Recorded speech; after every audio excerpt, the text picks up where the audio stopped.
to Virginia International Raceway, where Southern charm meets serious speed. I'm Amanda Busick, and we're live with GT World Challenge America, powered by AWS. Tucked into the rolling hills of Alton, Virginia, this place is more than just asphalt and apexes. It's a full-on love affair with motorsport. VIR is technical, fast, and flirtatiously unforgiving. The kind of track that'll break your heart if you're not careful. And this weekend, she's given drivers mixed signals in her weather forecast. And with love in the air, because let's be honest, Virginia is for lovers, we're all crushing hard on what is shaping up to be a thrilling second half of the championship.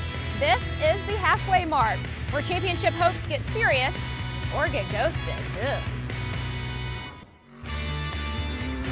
Right now, BMW is feeling the love, leading the Pro-Am, and manufacturer standings. But one wrong move, one lover spat in the heat of battle, and Mercedes-AMG could slide right in and swipe the top spot on this season's dance card. So buckle up, lovebirds, whether it's heartbreak this weekend, sparks, or even a championship duet in the making. VIR is set to drop a chord on yet another unforgettable weekend. The track is our dance floor this weekend, and the engines are already singing. And like love, this track requires loyalty, commitment, and trust. Our Calvin Fish has caught up with a guy that understands just that.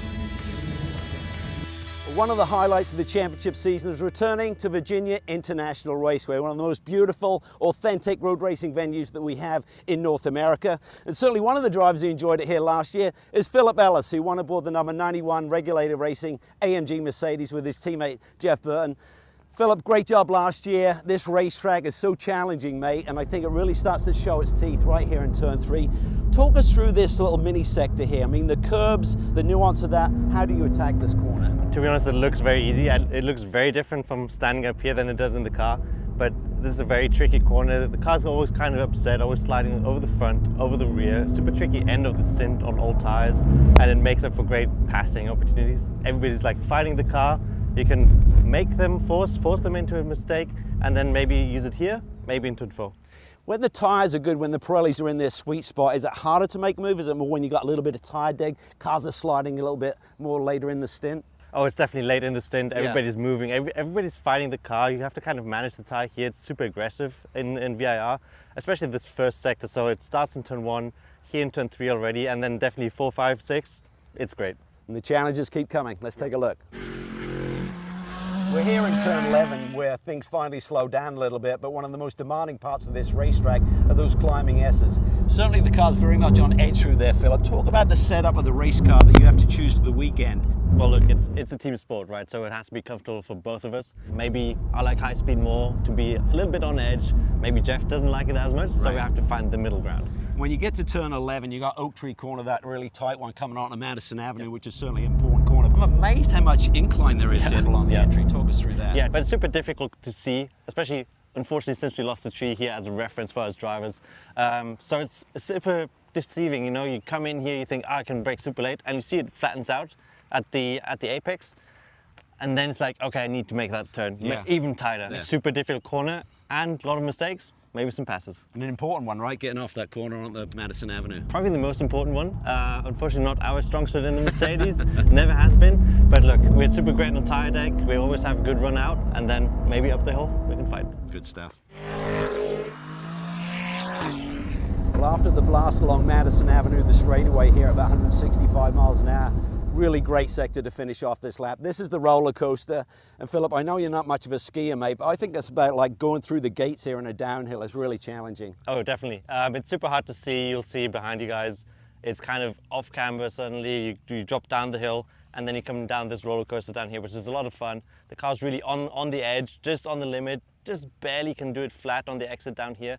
And then you have a great setup for the last 2 turns. Very cool. What a lap, and certainly the reverse driver strategy that Regulator Racing have used for the last couple of seasons made it very exciting for us to do the broadcast. Looking forward to more action this weekend, Philip. All the best. Thank you. Me too. Cheers, mate. Thank you.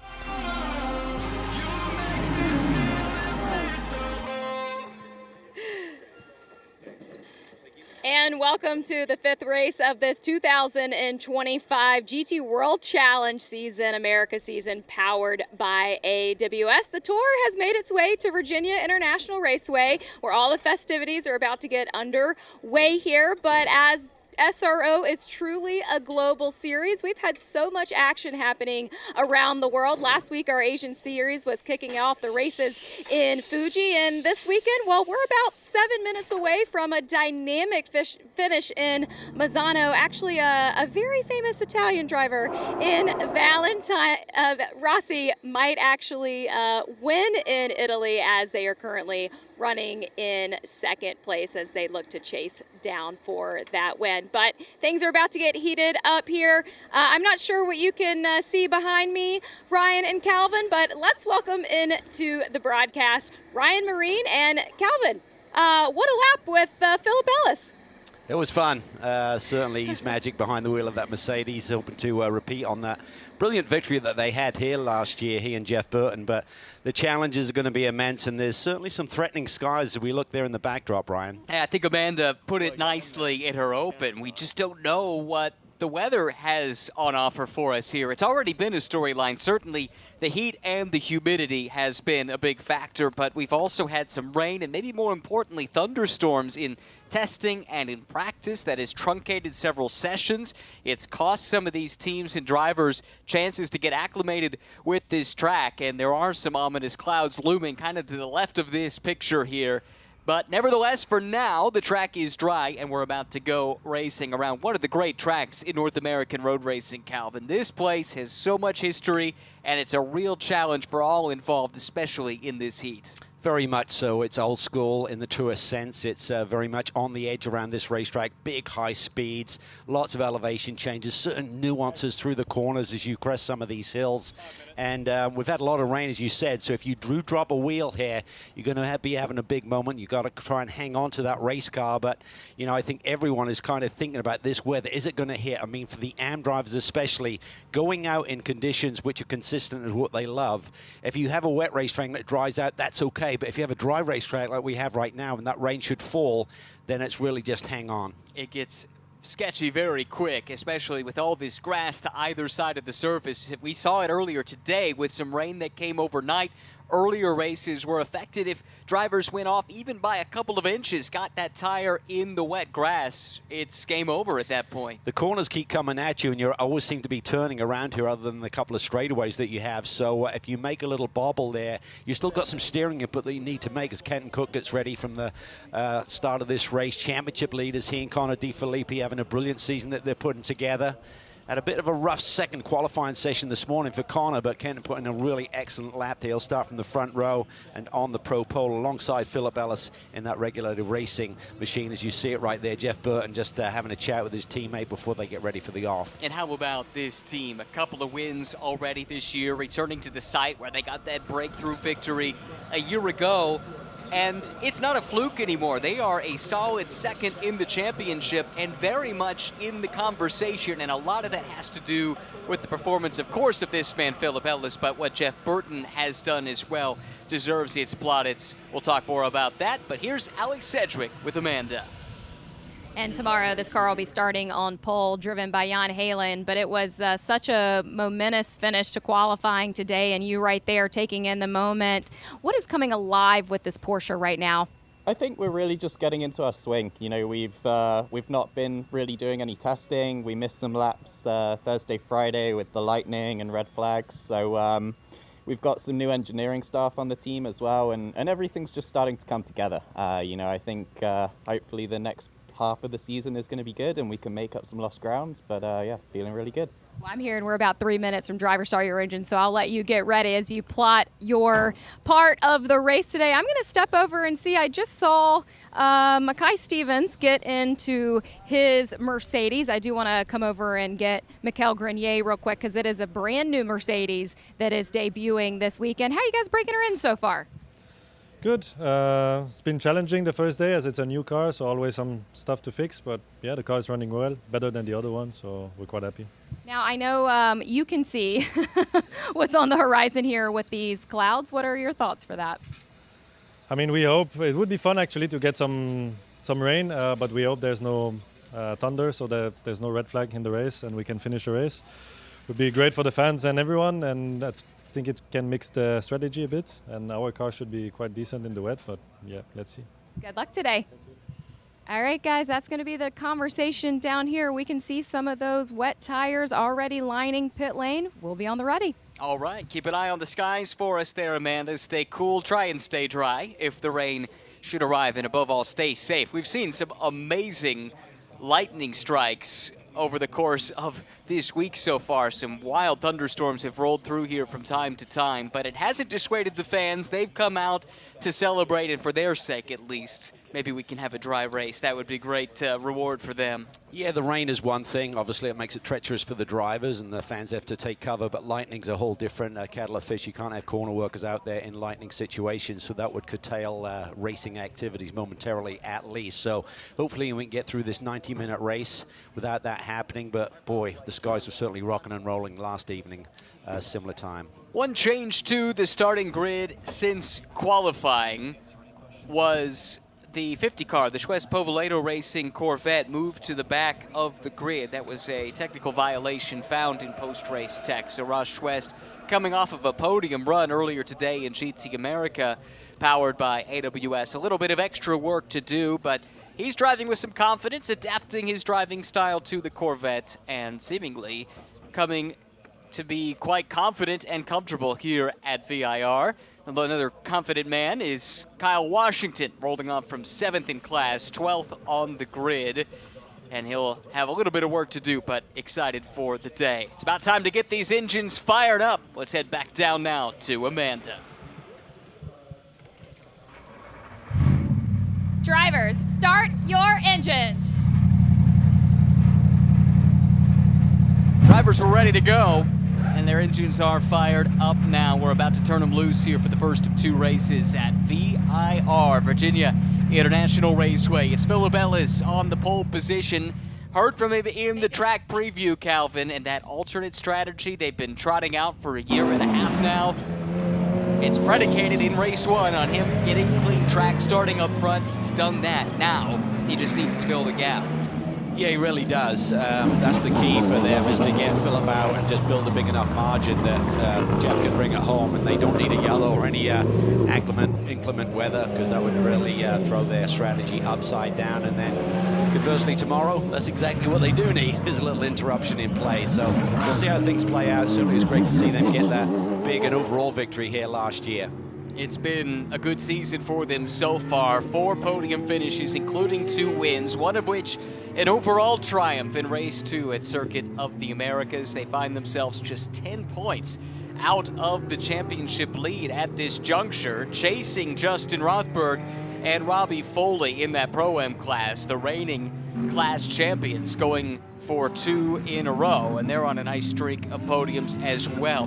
Here is a look at your pole sitters in the respective classes. Kenton Cook has the Pro Class pole, but will start 2nd overall. That's because Philip Ellis was the quickest of everyone in qualifying earlier today.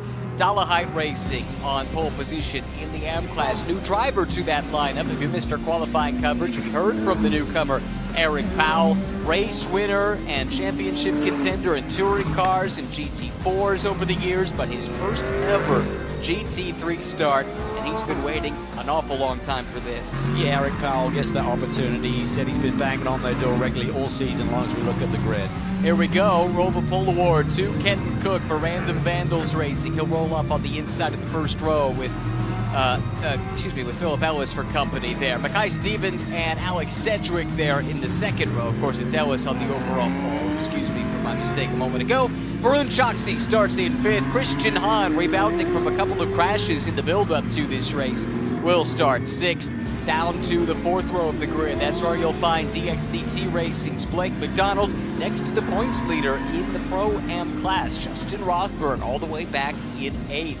Gray Newell will start from the 9th position for the Heart of Racing team next to Todd Coleman. That McLaren's been really quick this weekend at times. Scott Dollarhide on the AM class pole will roll off inside of row 6 next to Kyle Washington. Then it's J.F. LeBurge next to Jason Daskalos. Porsche and Mercedes in row 7. Ferrari of Jay Schreiben and Roche West after the penalty, the Corvette starting out back in 16th.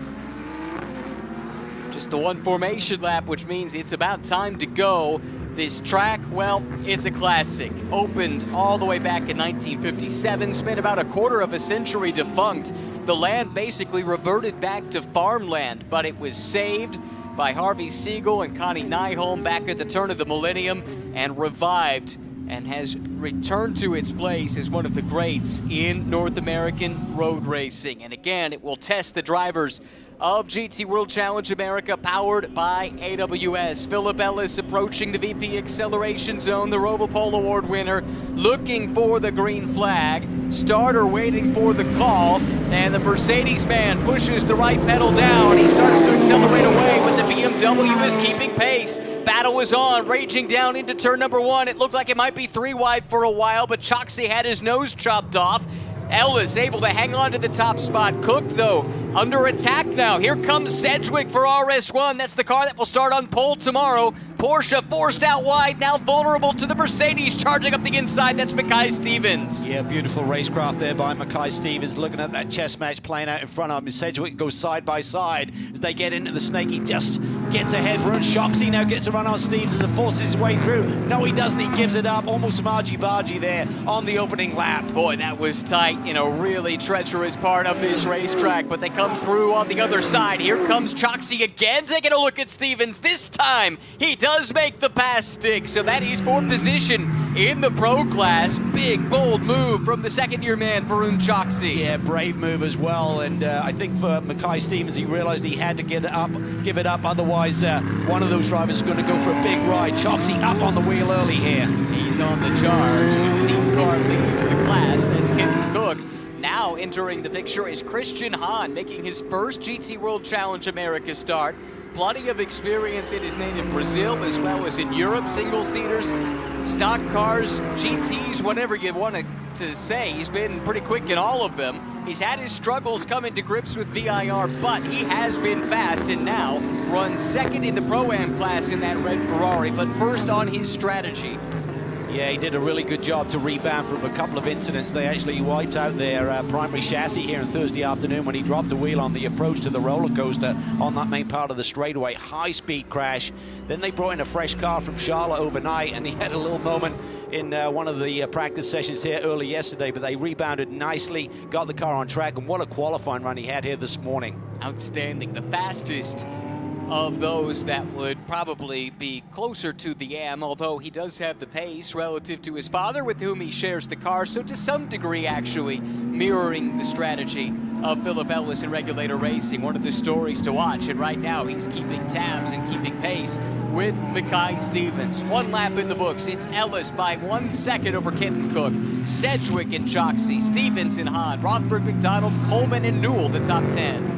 Yeah, big battle there in the Pro-Am ranks from 6 on down overall. That's going to be a fascinating race here today, particularly when we get these pros on board for the second half of this race. Todd Coleman was able to put a move on Gray Newell on that last lap. That papaya blue and green McLaren up another position. That was for 6th in class. That's a car that has yet to get a podium, but they've been awfully close, really on a nice run of form as of late. Yeah, Todd Coleman is really starting to get some confidence in this GT3 platform. Got an excellent young teammate in Aaron Thielert, so great management there with Mike Johnson, who celebrated a birthday here this weekend, so it could be time to celebrate, pop some champagne at the end of today. Coleman down Madison Avenue, 4,000 feet long back straightaway, front straightaway here at VIR, 3,000 feet in length. 2 of the longer straights you'll find anywhere on the calendar, and they happen to be part of the same track. Yeah, and the terminal speed is about the same. You get onto that shorter front straight with a little bit more speed. You're coming out of Oak Tree on a Madison Avenue, about 165 miles an hour is what the terminal speed is in these GT3 cars, so they're absolutely flying here. This is Hogpen, final corner onto the front pit straight. High speed, high commitment corner. It's caught out more than a few over the years, and even here this weekend there have been some casualties, but everyone clean and green through 2 laps. Ellis building the gap now, 1.2 seconds over Kenton Cook, who leads in the pro class. Sedgwick, though, keeping pace nicely. He's only a couple of seconds, maybe just 1 second behind Cook at this stage. And Choxy doing a great job consolidating that third position after he got his elbows out there on the opening lap. Coleman there a little bit wide of apex going through turn 3. It looks like Gray Newell aboard the harder racing Aston Martin there has got some good grip. The car's really carving the corners nicely there. A little bit of a BOP, balance of performance break after practice sessions here this weekend, so they've shown up on race day a little bit quicker. Newell in 6th, Coleman in 5th. That's the battle we watch right here. A couple of British supercar brands dicing it out here on North American shores. And looming in the background is Kyle Washington, fresh off of a race already today in GT America, so he'll know the conditions. Yeah, I think Kyle has sort of like warmed himself back up. It's been a big 9-week break for the championship, and for these AM drivers, if they don't do any testing, it's hard to get a reset and get back into the groove that you displayed in the previous rounds at Sebring International Raceway. But I think with Kyle Washington, he's doing a nice job of not overdriving, just settling back into racecraft once again. It's a great shot down Madison Avenue with the great variety we have in the field. On board now with Gray Newell. Watch and listen as he takes the plunge down the roller coaster.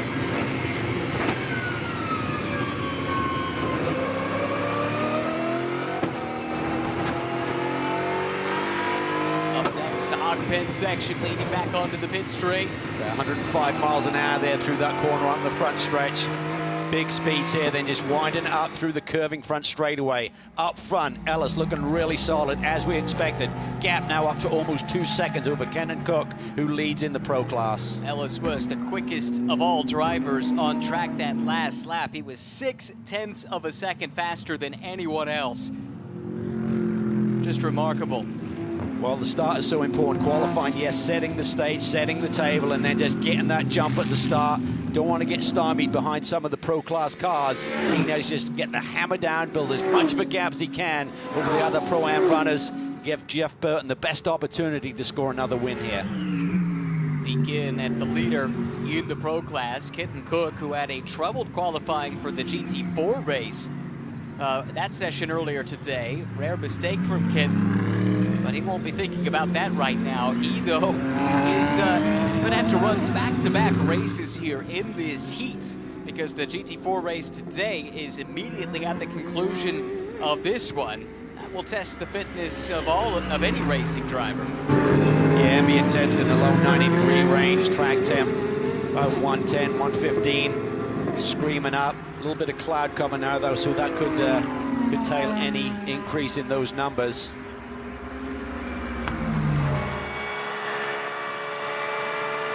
Once again, jumping on board, this is Kyle Washington now, third in this train that's headed up by Todd Coleman. Porsche chasing Aston, chasing McLaren. There's a whole gaggle of cars behind this trio as well, all in a line.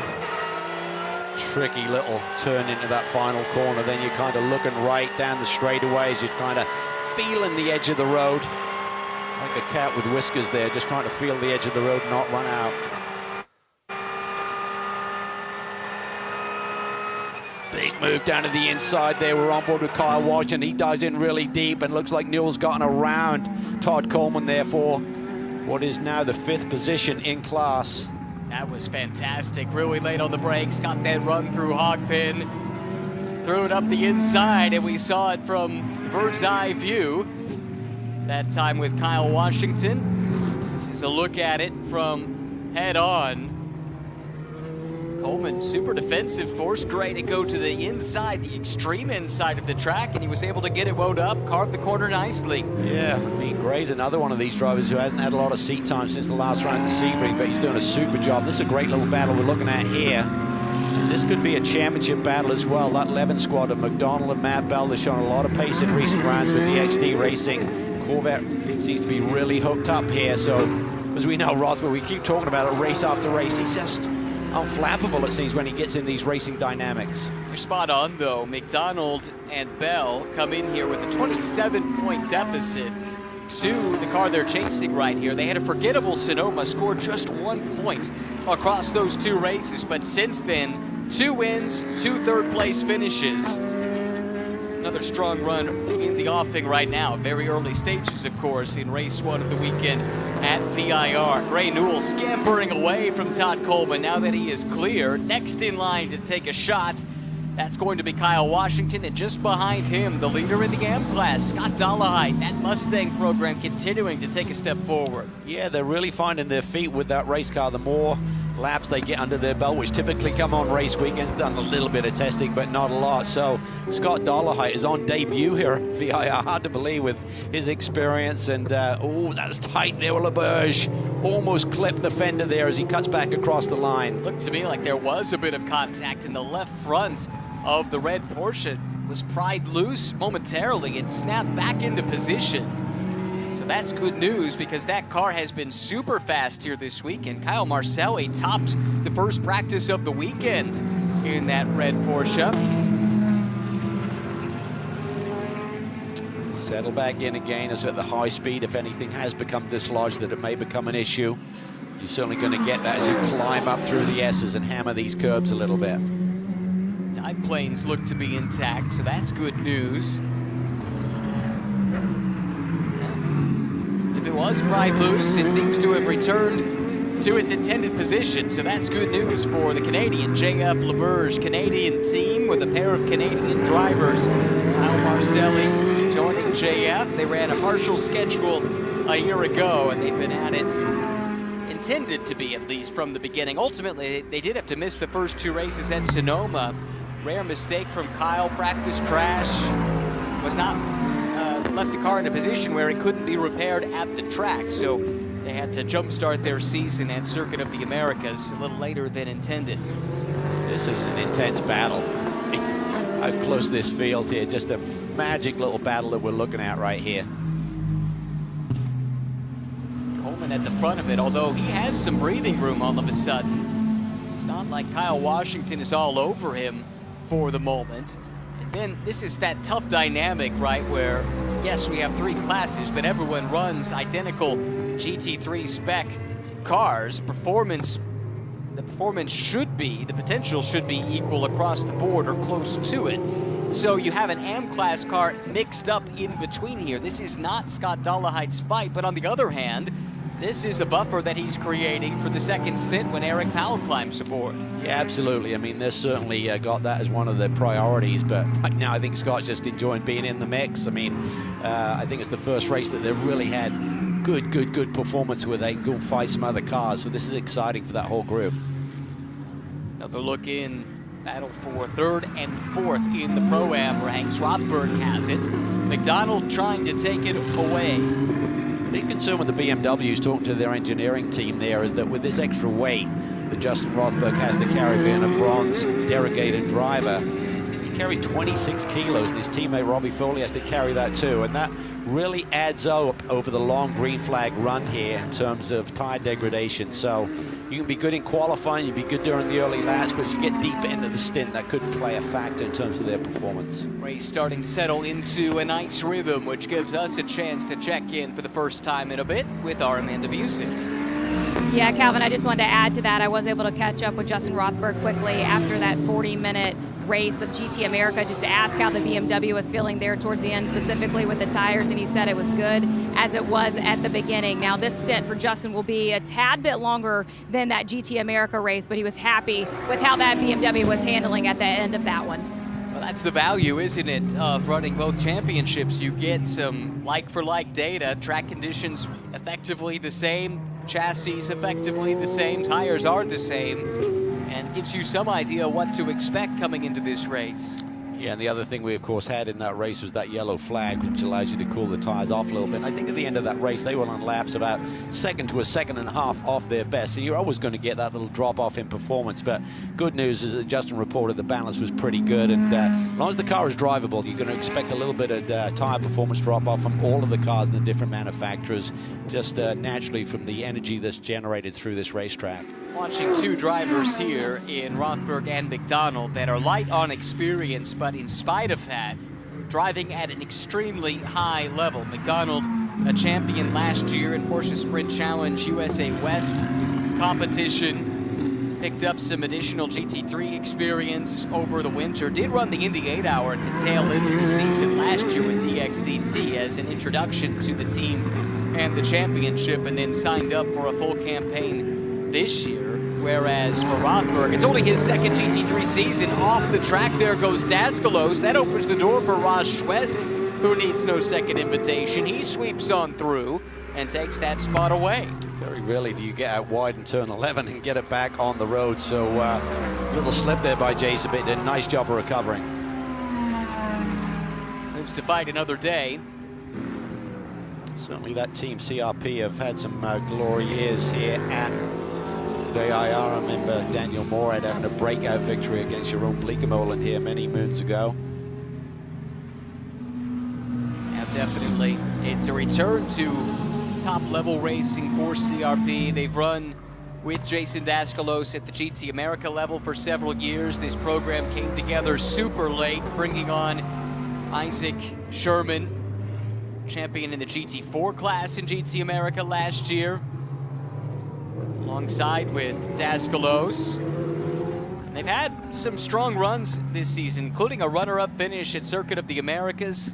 Amazingly, they were fourth in both races at Sonoma with hardly any preparation, hardly any testing. They've had some struggles subsequent to that, but looking to jumpstart their season once again here at a track where they do have good pedigree. Yeah, no surprise to see that driving duo kind of have success. They had 19 wins combined in 2024, 13 for Isaac on the way to his championship, and 6 for Jason, who cruelly lost out on the championship in the Indy finale last year. He was third in the championship, 4 points out of the lead. It was the top 3 covered by just 4 points at the end of the season last year. What a great competition that was, down to the wire. Don Lear had a little look to the inside in Oak Tree, so I'm not sure if Rothberg had a little bobble, but certainly he's thinking about it at least. But as we've said before, Rothberg just seems to withstand pressure, whatever position, whether it's for a win or whether it's deeper in the pack, he just holds station. All of this, by the way, happening well behind Philip Ellis, who continues to lead, coming through and completing his 9th circuit.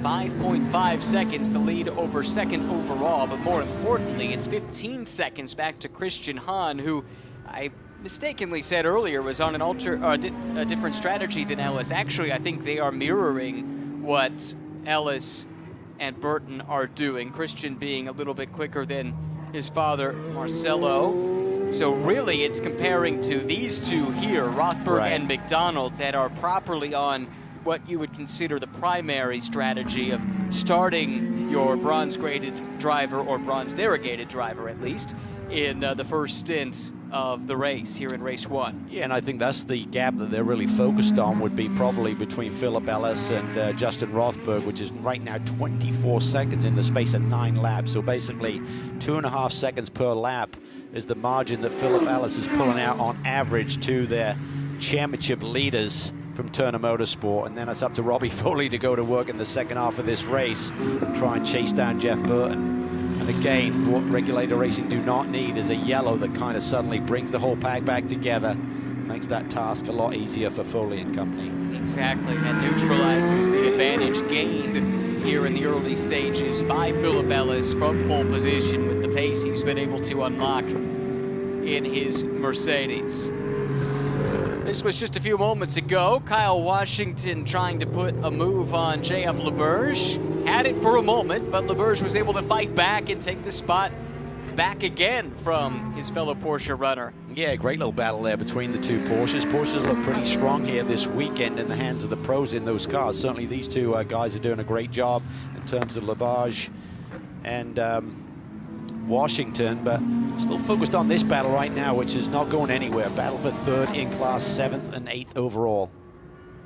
Great contrast as well in the layout of these cars, right? You've got the big greenhouse, the front engine of the BMW against the mid-engine Corvette, a little sleeker design, and yet producing nearly identical lap times. Saw Gray Newell come through the shot. He might be making some inroads, actually, on Rothberg and McDonald. He'd certainly left this battle behind, as Washington now is under threat from Ross Schwest. They were fighting earlier today in GT America, and now picking that up once again. Porsche and Corvette in that duel, with Daskalos trying to recover from his off a few moments ago, not too far adrift himself. Yeah, some fascinating battles here, and as you say, Schwest and Washington have seen each other in GT America competition just a couple of hours ago, so running different race cars. They have their own separate car for each championship, but nonetheless they'll be set up very similar. Talking to Ross Schwest this weekend, he said he's really trying to adapt a pretty different driving style, talking to the engineers at GM about how you really generate the downforce on the front end of that Corvette. They got him thinking about his driving style, and he seems to be embracing it. And he's looked really solid here this weekend. Suddenly got into his racing groove, it seems. Also in his groove appears to be Jean Laberge, who's just getting stronger as this run goes on. He's looking threatening here and would love to get by the M-Class leader, Scott Dolehite, to give himself a chance to fight for class position once again. Todd Coleman is his quarry. Got a glimpse a moment ago of the darkening skies on the horizon. It did look ominous as we got this race underway. Still no reports of rain coming in yet, but there is that chance. It's been in the forecast all week long for this afternoon. Just looking at the clock here, basically you have to do your pit stop, mandatory pit stop and driver change between the 40 and 50-minute mark of this 90-minute race. And with the time spent on pit lane, essentially the first time on the clock you'd see where the opportunity exists would be at 51 minutes and 5 seconds. So anyone who's got their AM-rated driver, or they've got a faster driver sitting on the sidelines, they'll like to pit on the front end of that window. For example, 3rd, 4th, 5th, 6th, that group in the Pro-Am ranks, Rothberg, McDonald, Newell, and Coleman. Expect them to be early callers. Conversely, your overall leader, Philip Ellis, they will keep him out as long as they can without running afoul of the maximum drive time rules to maximize his pace. Ellis's pace up front has just been phenomenal. He's now got a fastest lap, some half a second clear of the competition. And his gap over Kenton Cook, who's probably managing things a little bit. I'm sure. Big moment here, Cal. Sorry to jump on you, but Justin Rothberg has gone wide in Oak Tree, and that has opened the door for Blake McDonald to jump on through and grab that position. Let's look back at what happened. Calvin, can you diagnose this one? Let's take a look. Typically you miss the apex a little bit, and there he does. He just can't get it well down. So fortunately for him, he wasn't going to a rate of knots that took him into the barriers, and that corner just keeps turning. So if you're offline and when the marbles that develop as we get deeper into this race, really hard to get the front end back. So he recognized it, just coolly got out of it, but a rare mistake by Rothberg. Incredibly rare over the year and a half that we've been watching him race at the GT3 level. Champion in Ferrari Challenge a couple of years ago, and does that look like rain perhaps on the screen? Might just be our screen. And a little bit of the concern that there could be rain. Well, I see windshield wipers. Yeah. That might be a clue. Amanda, what can you tell us? Oh, it is starting to fall here on pit lane, and I do see crews starting to get really active. I can't imagine anyone's going to make the jump just yet, but for example, I'm right next to this Ford team, and they're lining those wet tires right by the wall right now. Okay. Well, yeah, I thought we'd gone from high def to low def because it got really grainy on our screen. It's like, is that rain or is that just the view that we have here in the booth? But nonetheless, yes, the rain is coming down, but fortunately for these drivers, they do have a lot of temperature in these Pirelli P0s. They'll be able to deal with it initially until it gets really deep. This is outside of the window, so if you came and you did that tire change from dries to wets, at this point in time, you'd have to come in and do another stop. So as long as it's manageable and as long as you're not hemorrhaging lap time, there is incentive to try and stay out, try and manage it as long as you can before you make that call. I will say this cannot be good news for regulator racing here, because it could force them to the pit lane much earlier than they'd like. It could force them, but you know that Philip Ellis, with his experience, will hang on a race car as good as anyone out there. What they're worried about is with this precipitation, does someone make a mistake and bring out the safety car? That's the last thing they need. But Ellis's last lap was only a couple of tenths off his best, so I don't think this has really curtailed the pace that much, but now it's slowing down quite a bit. He's 3 seconds off now on the next tour around. Yeah, the rain now all around the racetrack too. It's not just located in one stretch. We got a glimpse of it first on the front straight, but now it looks like it's just about the whole way around this facility here in Alton, Virginia. Just over an hour and 6 minutes to go in this race. Still a long way from that pit window, but these teams might be called into action sooner. That could be a huge development in this race. Jeff Burton watching nervously as Philip Ellis continues to go at pace around the racetrack, and Amanda has caught up with him. Jeff, we were just talking about how this might affect your strategy as you see this rain start falling here at VIR. What are your thoughts on it? Hope it goes away is my first thought.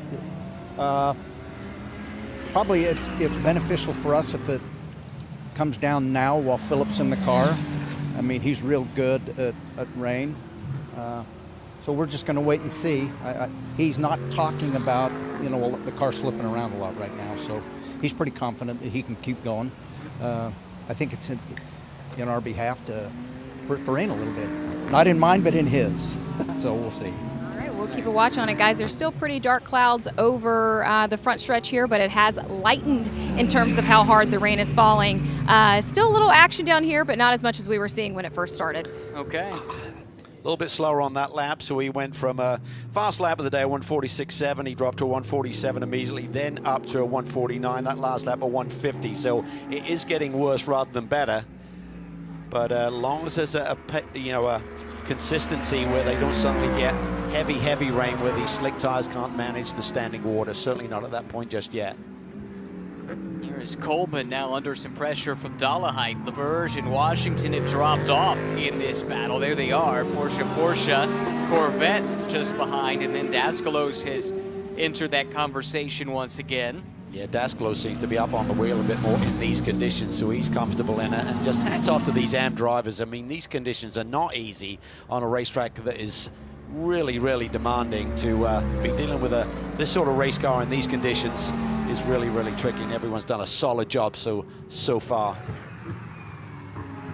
Well, managing these conditions extremely well is Varun Choksi. He had the best lap on the last lap of everyone in the field, ran a mid-150. Another driver still very young in his GT3 racing career, but doing a wonderful job adapting with the changing conditions here today. Yeah, I think this team is pretty confident that they have a good race car once again. They had such a solid start to the year as Sonoma. Had some technical issues, but the pace was there in testing and certainly in the races. There you see Bill Auberlen, the BMW legend, who will celebrate his 30th year with that brand next year, but his young teammates doing a really solid job. They did a check on the engine in the shop a short while ago and found some damage to one of the spark plugs.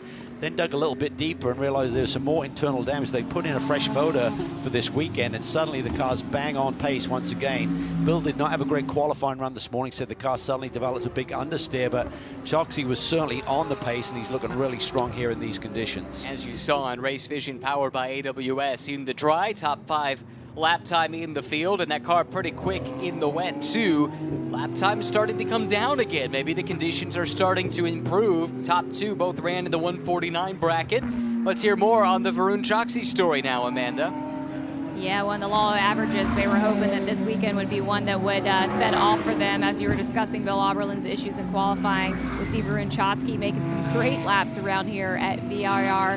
You know, guys, there was a threat of rain here last year, and Varun told me that his name actually means the god of rain. So if someone can manage these conditions, I would have to think the god of rain would have it. That is an outstanding fact, Amanda.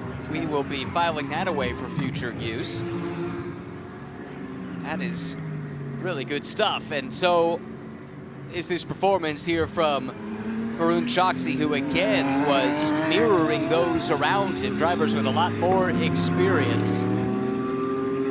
I think wonderful job. The thing about that is when you're in these conditions, if you get too cautious and you slow down too much, you lose that energy in the tire. Then it compounds itself, no pun intended, to suddenly you don't have the tire temperature and you can't push. So it's a downward spiral. But if you have the confidence to keep pushing, keep loading that tire, keep the temperature up, then you can certainly outperform drivers who have been a bit more cautious. It does appear that this brief squall might be moving through because the windshield wipers aren't going anymore. The lap times are coming down again. Ellis just ran a 48.1.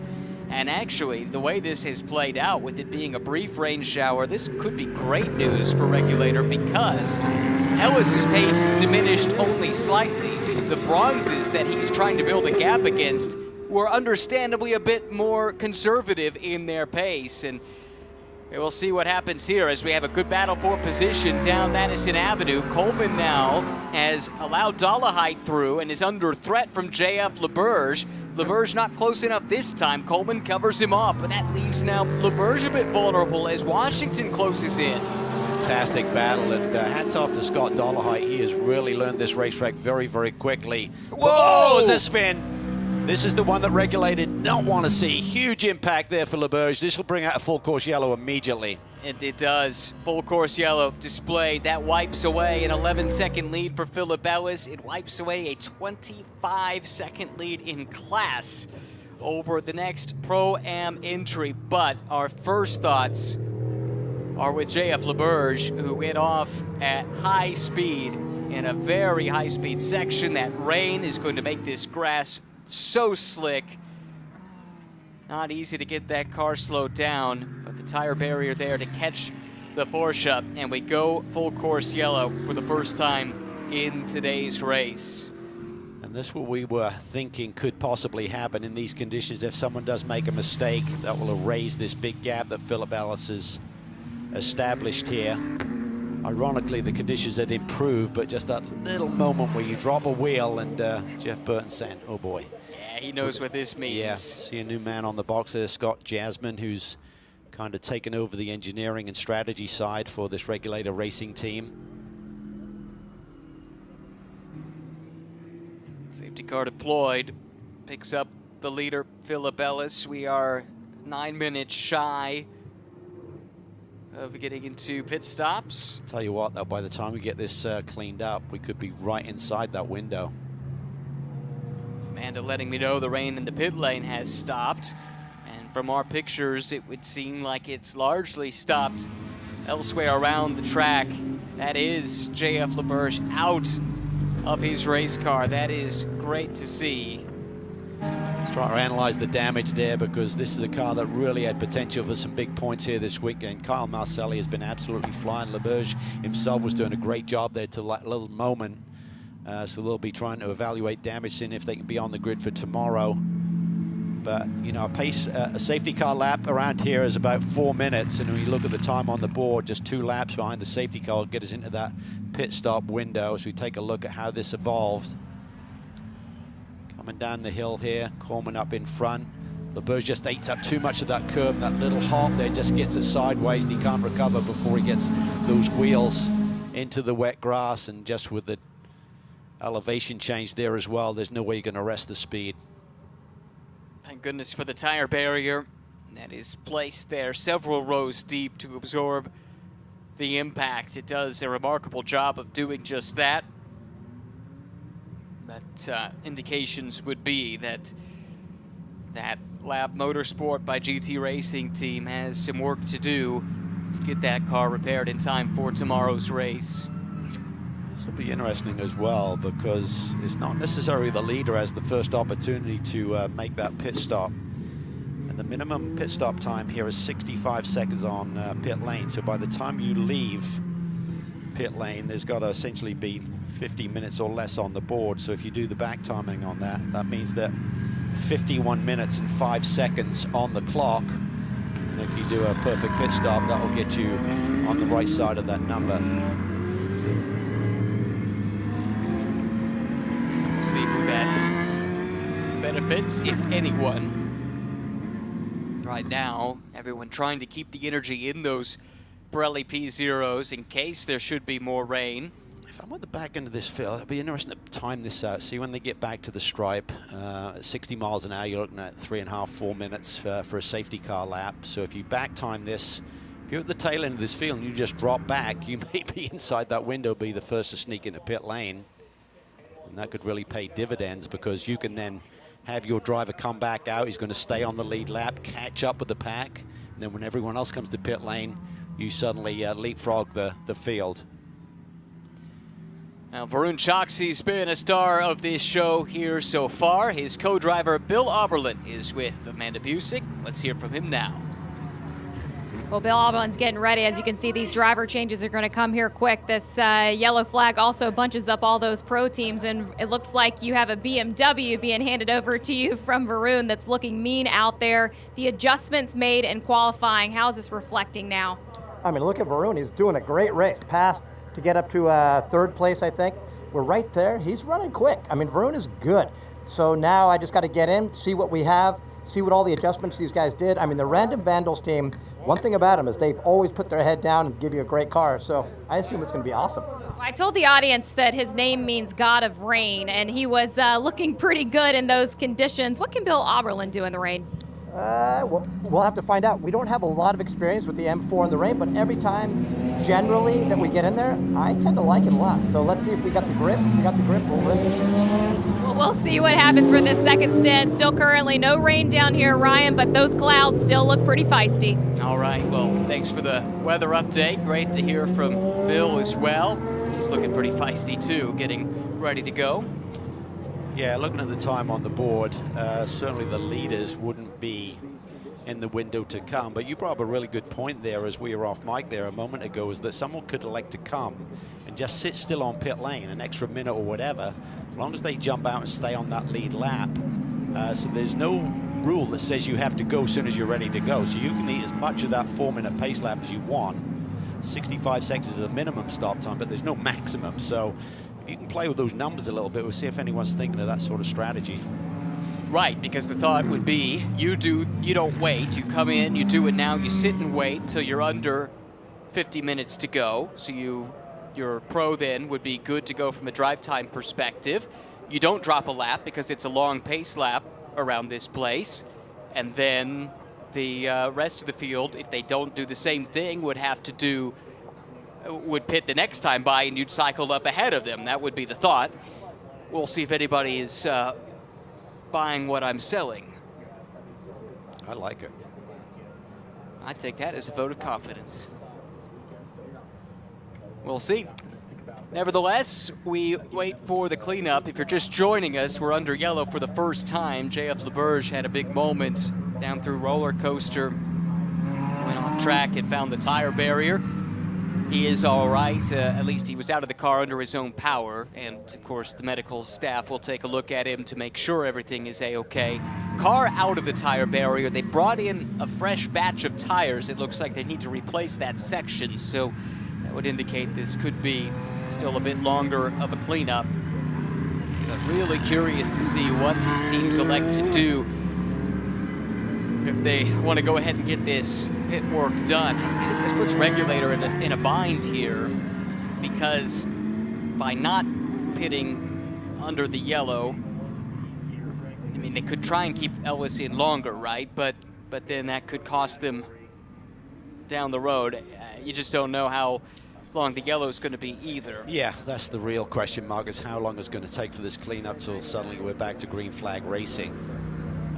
But yeah, I mean, if we got going pretty quickly, it'd been another 10 minutes that Philip Ellis could go to work and try and establish a little bit of a gap. But there's certainly some questions to be answered for some of the teams in this field who maybe don't have great track position right now, to roll the dice a little bit. There's the cleanup work continuing.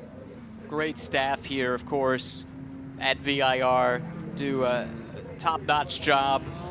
Always say it every year we come back and there's something new, something improved, and safety is always first and foremost in the thoughts of the management here at this track. But when situations like this arise, they are immediately on the job and get it done expeditiously. Here's the big moment. If anybody elects to make this stop, it would be early, and they do. Yeah.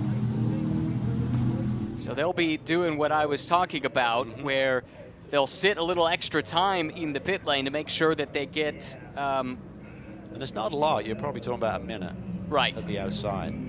65 seconds is the minimum stop time. So, yeah, maybe 30, 40 seconds extra stationary should get you in the window when that next driver leaves pit lane. They're not going to exceed the minimum, the maximum 50-minute stint length.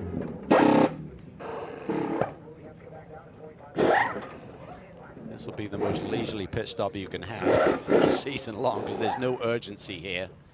Just get it done, make sure everything's tightened up, driver's ready to go, then do the math. And Vandal's team, such expansion from one year to the next, up to 2 GT3 cars, plus a whole bevy of GT4 machines as well. Still competing at a super high level. Pit work complete. Now we're gonna see a lot of cars sitting and waiting. They can't go until, they can't leave the pit lane until there is under 50 minutes remaining, because the driver that's in now can't drive for more than 50 minutes.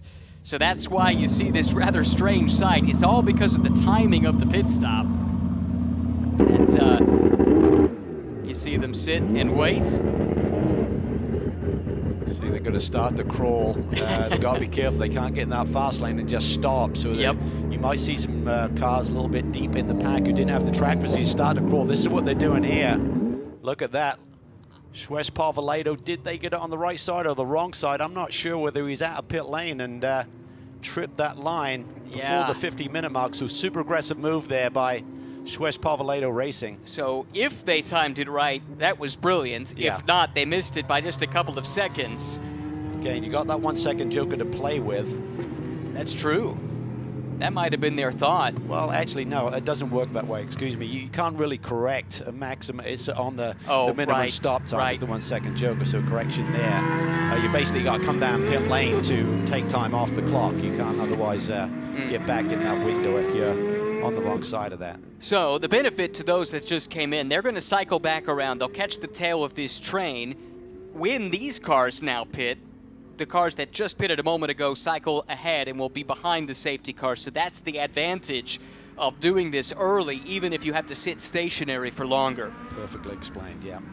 Counterintuitive, but welcome to sports car racing these days. There's always a wrinkle in the strategy, and I mean, good job by these teams to be on top of it. Yeah, and there was always an opportunity for cars a little bit further up pit lane to make that move early and just try and time the run. There's no, minimum speed that you have to carry. You just kind of be a little bit underneath that. You're supposed to be up around the minimum number of 50 miles an hour, but there's a little bit of a fudge factor there, I feel. Yeah, as long as you're not impeding anybody, you're fine, is the way I understand it. I'm fascinated to see how this plays out. Amanda letting us know Jeff Burton's up on the wall, and I think, the rest of them are going to go ahead and get this done here. Perhaps caught out a little bit by the strategy of the whole thing. And so this now cycles through those that pitted a moment ago to the front of this field. Yeah, and I think for a lot of these team strategists, they're going to be kicking themselves, realizing what everyone else did there. They had a number that they thought they had to be the right side of, and there's the ability, as you said, Ryan, you pointed out early, stay on pit lane a little bit longer and still suffice the maximum drive time of 50 minutes. Here comes the driver change. This puts Jeff Burton in a strange position. He's used to coming out in the lead of these races, the way it's gone most of the season. Now he finds himself at the back, and this really has backfired, unfortunately for them.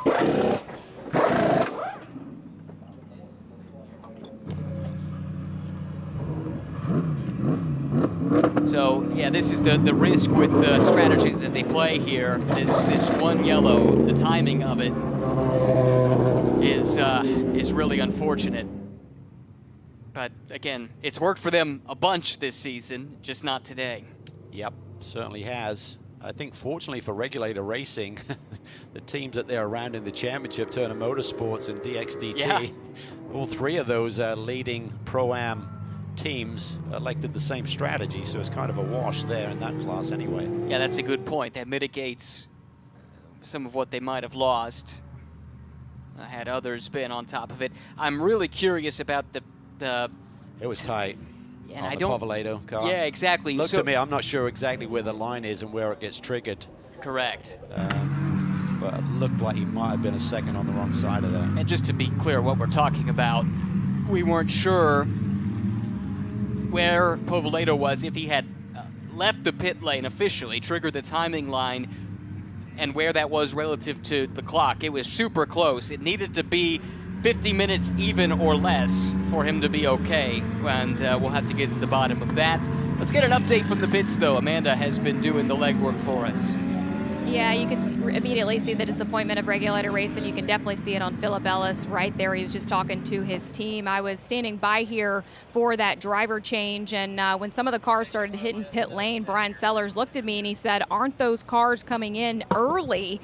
So they elected to keep Phyllis Elf out for an additional lap in consideration of the drive time. When they finish that driver change, and guys, I do have to add, because this could get spicy in this second half, it is starting to rain here on pit lane. Brian Sellers and team just shook their heads and just knew what had kind of been thrown away with Philip's first stint. Yeah, it's a shame. He did a bunch of great work out in the front, built that gap, and then just really this was never going to be what they wanted to see. But doubly so, perhaps, because of the way that some of the other teams played the pit strategy here. 45 minutes to go. Lights are off on the safety car, so cleanup must be complete. The pit sequence is complete. That bit is done and dusted. We're about to turn them loose here one more time, and maybe in some treacherous conditions with rain starting to fall once again. Aaron Povolato leads this field. Someone just made a call to the pit lane. Is that Bill Oberlin? And he's got the safety car in front of him that he needs to manage. We need to figure out why Bill Oberlin is coming to the pit lane. Well, I wonder if they feel they're on the wrong side of that number, and if they are, certainly Povolato is. Well, that's a possibility. Or if they thought it was raining enough, maybe they're going to range. But I think you're right. That has to be the answer.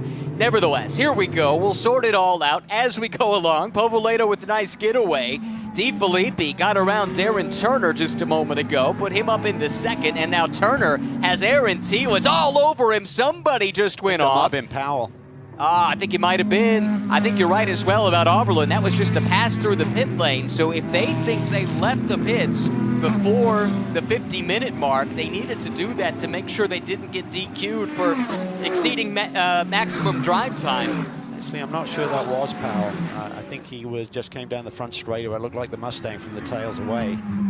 Well, in any event, whoever it was recovered and was able to carry on. That's the important thing, as Telitz is now stalking Darren Turner down towards Oak Tree. First time ever racing here for Darren Turner, and he is right in the thick of the action with the young American hot on his heels. Isaac Sherman there, a big run, so CRP, they called that strategy perfectly as well. So Sherman's now up on the wheel, chasing down Telitz, looking for a podium run here. Yes, great job by CRP. This is a car that was off track in the first stint, remember. Now they find themselves top 5 overall, 4th in class, and challenging for a class podium. Some of those that were disadvantaged by that yellow scrapping out further back in the pack. How about Jeff Burton hanging tough there right in the middle of this pack? He's got Mikhail Grenier, the Mercedes factory driver, stacked up behind him. Well, as we say, he normally has a lonely race. He's right in the fight here today. Let's see how he deals with it. Grenier trying to size him up, but he got a decent run through Hogpen. And look at him stack up behind. Here comes Matt Bell as well. And Foley right there, not far behind is Tom Sargent, who's been really quick aboard that GMG Porsche here this weekend. Big stack up there, a little bit of argy-bargy between Bell and Grenier. It looks like Foley tries to take advantage, slices that BMW to the inside and clears the Corvette. How about that? And that is big in the championship. They're fighting for the minor points right now, but that is the Turner BMW back ahead after dropping that spot in the first stint. And whoa, Grenier just chucked it up the inside of Burton, locked up the tires. He got the spot, and now they're all stacked up behind. This is gonna be spicy, coming through Snake, up to the climbing S's. Tell you what, hats off to Matt Bell. That was pretty nice driving there, not to send Foley off the road there. That got really tight heading into the Snake. And Burton kept his head as well, surrounded by all these hot-headed pros who are going for broke here with 41 minutes, 50 seconds on the clock. Povolato leads, then it's DeFilippi, Turner, Telitz, and Sherman the top 5. But we are fascinated by this scrap deep in the field with Matt Bell trying to get by Jeff Burton. And behind Matt Bell is Tom Sargent, the rapid Aussie in the GMG Porsche. Foley clears Hahn. He's chasing after Grenier. Good news for Robbie Foley, our championship leader, is the fact that he's now ahead of their closest pursuers in the championship fight. The 91 of Jeff Burton and Matt Bell aboard the number 11 Corvette.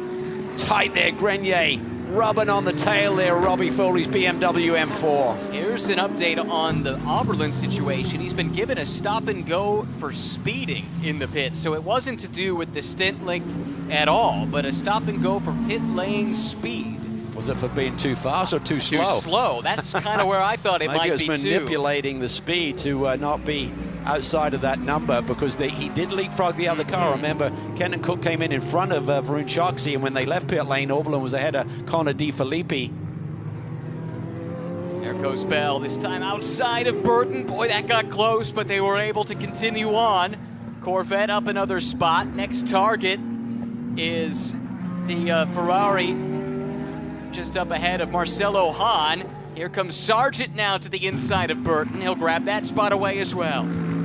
Jeff's done a really nice job here, just hanging tough, not just allowing these other much more experienced drivers to drive by. There we go. I think he drove through but didn't stop. Now he did stop. Wow. Talk about a race weekend going upside down. Frustration continues with that squad that's shown so much potential, with the legend and veteran Bill Oberlin and the young gun Varun Choksi, who was outstanding in that first stint. Let's not lose sight of it. But a few too many times this year they've been on the wrong side of fate, or just a poor decision, whatever the case may be, and having a car that wasn't quite up to snuff as well at one stage in the season. Anyway, been a year of frustration to this point, but they got time to turn it around starting here in this race, of course, if things were to fall their way, or ahead to tomorrow. I think we have an update on the story. Amanda, what are you hearing about the Random Vandals crew? I was just talking to Alberto Pena to get an idea of what was happening down here. There was some kind of confusion back and forth between the teams. So initially, Bill Oberlin did enact to come down pit lane on their own in reference to the stint length. They were worried about hitting that drive time.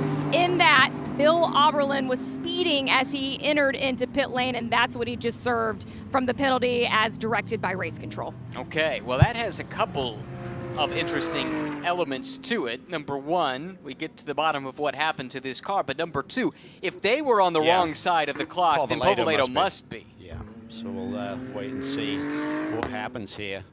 And really, the series aren't going to do anything until you've exceeded 50 minutes, which is going to happen a couple of seconds before the 90 minutes runs out. Do you know what I mean? So there's probably they're not outside of the box right now, because they get corrected by coming back down pit lane. That's so right. There's going to be no penalty come up on our notice board. It's up to the teams to identify if they're on the right side of that line. Exactly. And I'll raise my hand and say I don't know exactly where that timing line is at pit exit. I'm not sure we could have picked it out anyway from our camera shot, but the net result is the car is up front, and Aaron can showcase the talent that he is behind the wheel. It's good for them to be in the lead, but they do need to get to the bottom of this. Yeah, and just a quick clarification, the drive time, you think, oh, well, he's in the car anyway, drive time has started. It doesn't start until you actually get back on the racetrack, which is at the pit exit.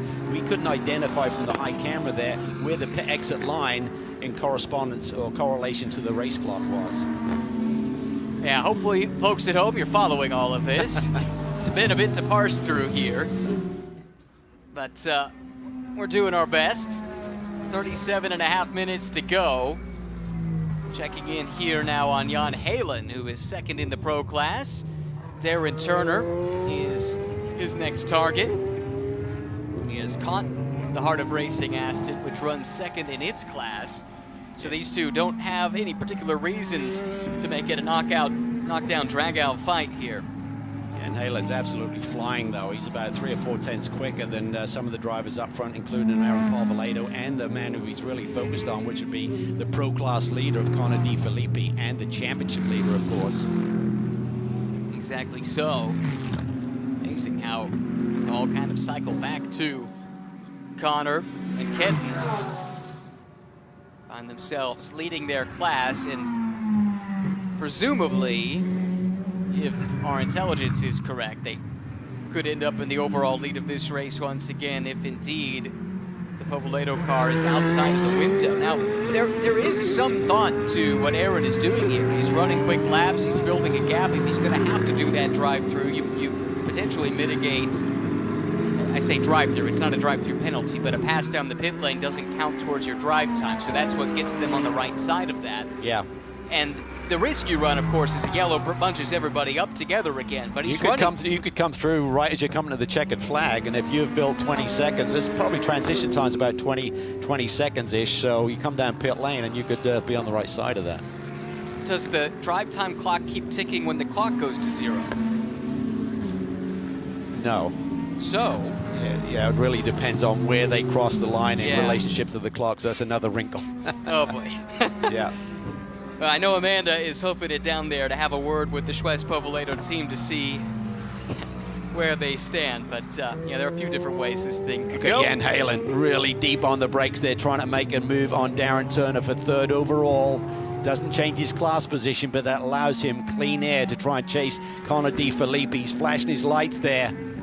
He's saying, come on, Darren, just give it to me. I'm not going to hold you up. I need to go and chase down that green and white Random Vandals machine just in front of you. Yeah, RS1, they are sick and tired of finishing 2nd. It's happened a lot this year, 3 times, I think, for Halen and Sedgwick. Think about the consequences of Povoledo if he should have to come down pit lane or if he's on the wrong side of the drive time. Pro-Am leader would, by default, become Darren Turner. Right. What a big turnaround it would be for that group. Well, no kidding. Their season so far has been okay. Best finish of 4th, race 1 at Circuit of the Americas, but they came into this race 8th in points. Darren Turner and Gray Newell, 74 out of the points lead.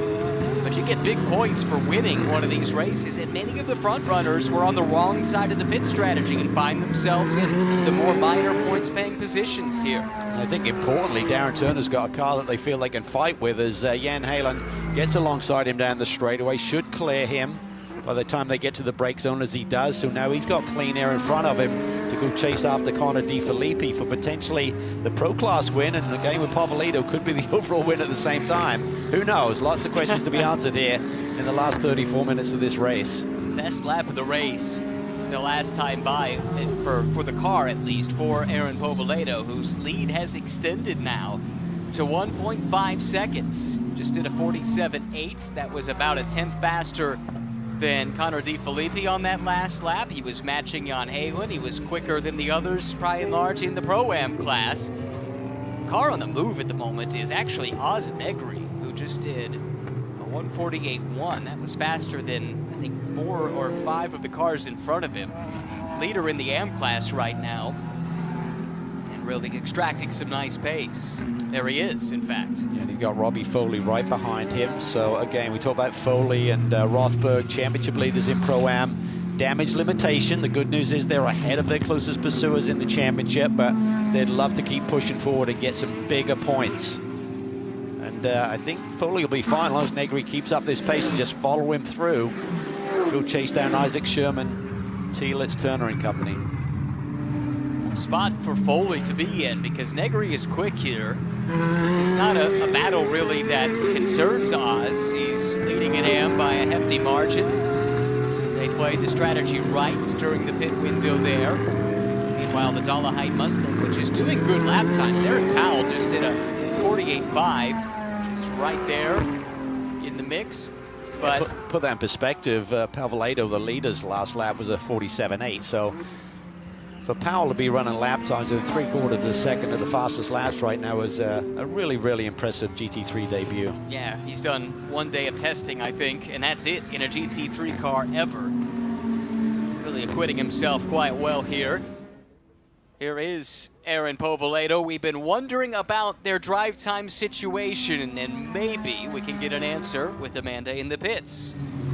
In talking to the team, they are shaking their head in agreement that they feel that they are okay on time. It was actually a team decision for Ross to stay on track for an additional lap. And talking to Ross West, he said that he saw cars ahead of him dip into the pit lane and that he made the decision to box. So we'll see how this figures out, guys. I don't know about that because they pitted with that first wave of cars, so I'm not sure Yeah, you would think they're on top, but the critical element is when he left pit lane, was there more than 50 minutes on the clock? Yeah. So that's really, your time on pit lane has nothing to do with it. And as you said, he came along with the early pit stoppers. So they're on a great strategy. It's just whether they jumped the gate a little bit too quickly. Maybe they're being a bit coy with Amanda. Yeah. Not the first time a No. race team has fudged a little talking to a pit reporter.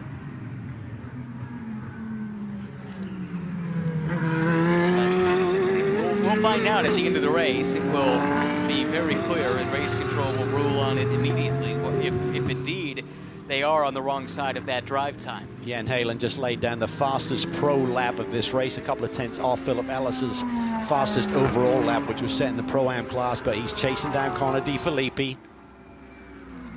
Now this was the fastest guy in his qualifying session earlier today, up against DeFilippi and Grenier and Oberlin and Povolato and Turner, all the guys you're seeing out on track right now. This was the one that set the fastest lap in Q2. Yeah, and he was very emotional when he set that pole lap this morning when he spoke to Amanda after that run, just saying, really, the big picture is you don't understand how much work goes into this and all of the effort from everyone involved to suddenly get a race car that I can go out there and execute and be the fastest man on the racetrack is a great reward for everyone.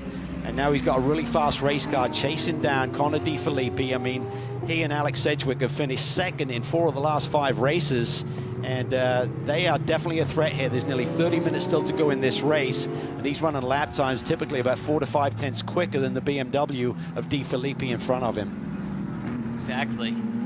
Could get really interesting, and that team, and Jan in particular, are desperate for their first win at GT World Challenge this year. Jan could barely hide his frustration with finishing second so many times when I was talking to him earlier in the week. And if that win is within his grasp, you better bet he's going to give it everything he has. The reason those drivers like Jan Halen are so successful is they're never satisfied. I mean, it's all about winning. And you could be saying, well, you're having a great weekend, podium, or whatever the case may be. It's like, no.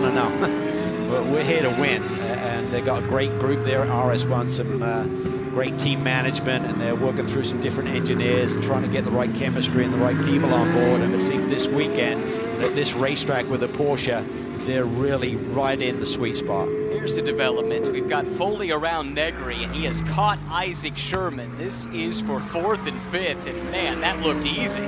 Blasting by down Madison Avenue. Here comes Robbie Foley, puts the move on Sherman, and demotes him down to 5th. So suddenly, this recovery is looking noteworthy. Real. Yeah, it's getting real, yeah. For the Turner guys who were caught, maybe flat-footed is too strong, but they didn't make the right choice. I think it's safe to say, in terms of the pit stop, that put them further back in the field than they would have been. And now, as they run our 4th, and if the Povolato car is not good on drive time, as we fear they might not be, then this could be a podium, even with the miscue. Even more. He's only 4.5 seconds back of Turner, and as I said, there's a ton of time left in this race. His sort of pace.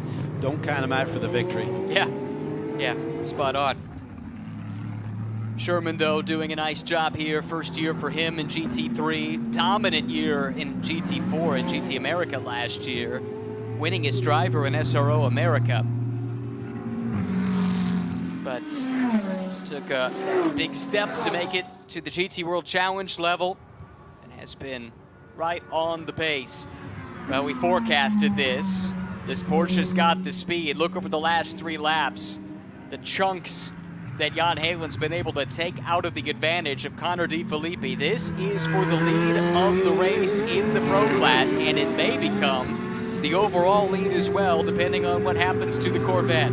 Put this in perspective, the 99 squad of Connor DeFilippi and his teammate, of course, Kenton, had a 20-point lead over the 34 car and a 31-point lead over the 18.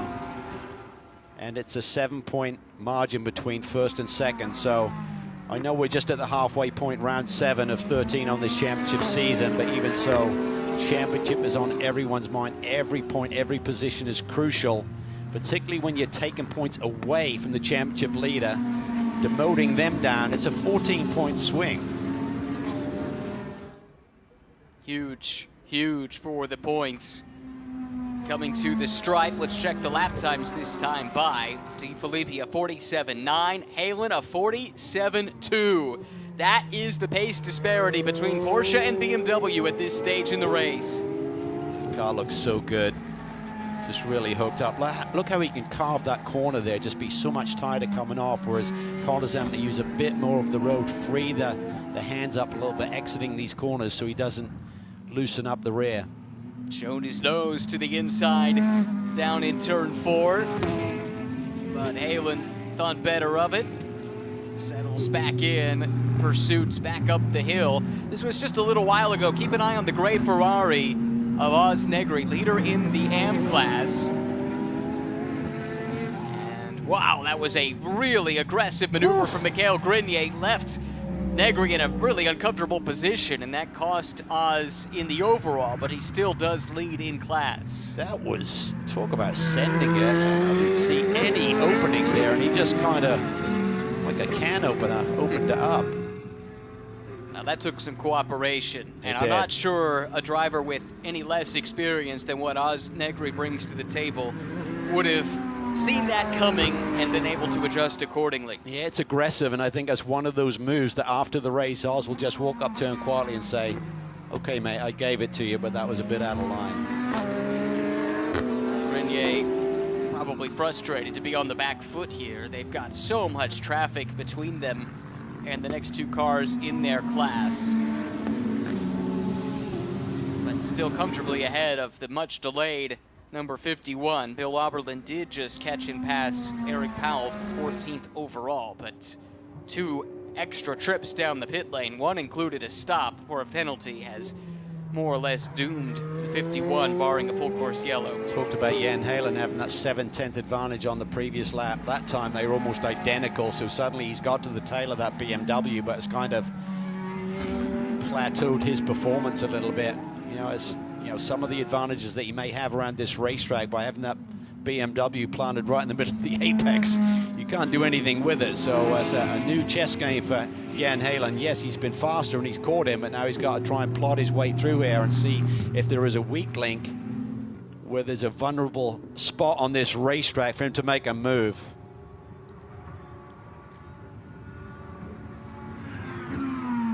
Take another look at that move that Grenier put on Oz Negri. We think there have been further contact within this. Take a look here. So this is turn 3. Grenier just comes from a long way back here. Negri's online, and then just suddenly a little touch there as they come off the corner. Yeah, I think the 11 got into Negri as well and roughed him up a little bit further, so Oz was just trying to scramble and get back online, so he just really got mugged there. He did.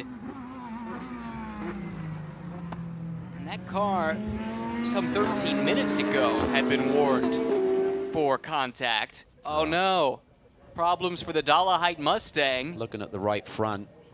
Oh, there's definitely diffuser damage. Look to me at the right rear. Yeah, team initially were looking down in the right front corner, so I'm not sure if there's oil coming out of something. Fire extinguisher at the ready as they investigate. Oh, here we go, Jan Halen, big move down to the inside. Woo! That was from a long way back and just got the car alongside it, and Connor had nowhere to go with it. If he tried to turn in, there would have been contact. There's a championship leader, you can't risk cutting down a tire, so Jan Halen is through. So that is for the pro lead. We've still got debate about whether the Povolato's going to exceed the maximum drive time here as Paul Sparta watches on and sees his car suddenly lose the lead of this motor race. Drops down to second in class. What a move from Halen. That was aggressive, it was decisive, and ultimately it got him to the lead of the race. Yeah, you get into a rhythm, and I think for Connor, he probably felt, you know what, I've got the same gap. And then Jan had a rabbit up his sleeve there. He did. Pulled it out right on cue. This is still your overall leader, and maybe it bears explaining. I'm not sure we ever did a full deep dive on how exactly the 50 got to the lead of the race. They were part of that group that came in first under that full course yellow. Pitting when they did necessitated being stationary or being in the pit lane longer than the minimum in order to come out with 50 minutes or less remaining, so you don't go over the maximum drive time. Now, where they pitted was further towards pit in, so that car started rolling before the others did. The question is, did they start 2 or 3 seconds too early, which allowed them to get the track position, but perhaps had them leave the pit lane before 50 minutes was left on the clock, which now leaves them vulnerable to a potential drive time infraction. The team has told Amanda they think they're okay. On the other hand, Random Vandals called its car in because they did not think they were okay, and they left the pits after Povoledo did. So one of those two things is correct, but they can't both be. They're mutually exclusive. So what happens with Povoledo, we won't know until effectively after the race, because he won't actually commit a penalty unless he does exceed drive time, and that won't happen until he's been in the car for 50 minutes and a second. And that will be with 2 seconds on the clock. Yeah, I know. The series can't call a penalty until they're outside of the box, and as you say, I'll just be with a couple of seconds potentially left in this race. So Jan Halen flashing his lights on the overall leader, Aaron Povoledo. Another move that's been made a little bit deeper in this pack as Foley's gotten around Thielert, so he's now third in Pro-Am. Try to chase down Darren Turner, but Turner's doing a great job. Still has a 2.6 second margin of what is for now P2, but could become the lead in Pro-Am and the win. Foley chopped off a half a second though on the last lap. He's getting closer and he's got the time to catch him. But Turner is a savvy veteran. Won't be easy to get around. Meanwhile, Halen has caught Povoledo for the overall lead of the race. We'll see what Jan likes to do here, how aggressive he wants to be. We have a chance to get a coda on the Ford story. Scott Dolehite is with Amanda. That car stationary in the pits. What can you tell us? Yeah, the situation is rapidly advancing here. Just heard from the cockpit of Eric Powell, there is no power in this Ford Mustang. But what happened, Scott? Well, unfortunately, while we were going, I think down the back straight, a piece of rubber had flung up and hit the fire extinguisher cable. So it blew up the fire extinguisher in the car. We pitted them in to make sure that everything was safe. And unfortunately, we lost power, probably due to the fire extinguisher system. Congratulations on your stint. Thank you so much. Change for the overall lead as Jan Halen gets to the inside of Aaron Povoledo and snags it away.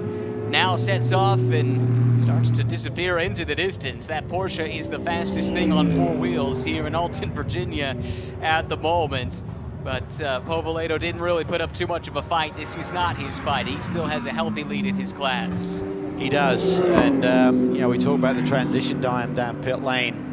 You're going to lose about 20 seconds or so coming down pit lane, and that would drop, if he elects to do that before the checkered flag here today, at this point in time, that would drop Povoledo down to about 6th or 7th in class. So you got to keep the hammer down. If they don't want to just get that penalty, that's going to really hurt them post-race, but if they're aware of it, just damage limitation would be to elect to come down pit lane, even if they're coming to the checkered flag. That would immediately cut his drive time down and stop it at that point. Yeah, he's only over, if he is at all, by a few seconds. So I think that is the right call. You could probably do it with 2 laps to go to make sure that the top clock is not up. I suppose that's true. Yeah. Anyway, we'll see what the team elects to do. Here's Grenier working on Thielert and picks up a spot. Again, this is all working through Pro-Am cars. That opens the door, though, for Matt Bell, and it looks like Matt's been able to get around the McLaren driver, not without a little contact. Yikes. Wow, that was really tight. It's such an awkward spot on this racetrack to go side by side, and that was a big moment there. Thielert has disappeared, as you can see in the backdrop there, so he lost a ton of ground as now Sargent is on the attack. He is indeed. That move, well, we'll get to that in a second. Here That's comes normally Sargent. a big one. Yeah. That's normally a big one when it goes wrong there. We saw it with Verhagen and Foley here last year, remember? I do. And still, I think, a bit embittered, that relationship as a consequence. Oh, come on, they're just nice BMW factory mates. No, that pass, if there is a penalty coming, and we're left to just speculate, but that could have been for the final step of the podium. That That was for 4th in class, which could become 3rd, or it could not. We Hate the just don't know. conjecture, but those are the facts as we know them right now. And again, to your point, we're just basing that on the fact that Bill Aublin felt that they were on the wrong side of that. And obviously, Povolato was out just ahead of them. Tillich has regained his composure here after being startled a bit by the aggression of that move. Now he's got his hands full with Sargent, who is in really good form. You know, we talk about the long break, but for Sargent, he was very busy over the break. He was racing at the CrowdStrike 24 Hours of Spa with the Wright Motorsports team. He's got a run here on the McLaren, and man, he made that look easy. Got a great jump out of Oak Tree, and the pass was done well before Roller Coaster. Porsche has got some speed here this weekend. We saw Jan Halen make some power moves as well, and Tom Sargent just showcase the sort of straightaway speed they have once again there. Finished just off the podium at Spa in the gold class, 4th place finish, alongside Adam Adelson and Elliott Skier, champions in this paddock 1 year ago. As Wright Motorsports branched out and went to Europe for the first time in the team's history. See the gap there up on the board there. Turner still holds down 2nd at the moment. Foley is now just 1.6 seconds behind. Continues to take 4 to 5 tenths a lap out of that gap. It was just 3 tenths on the last lap, so Turner's trying to respond here.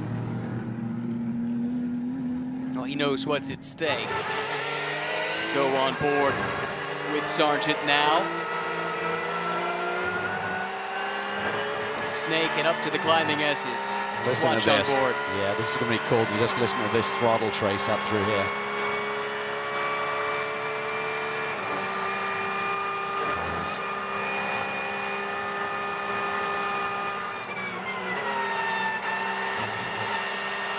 Just the slightest breathe halfway up, and then obviously slow things down for turn 10. This is turn 11.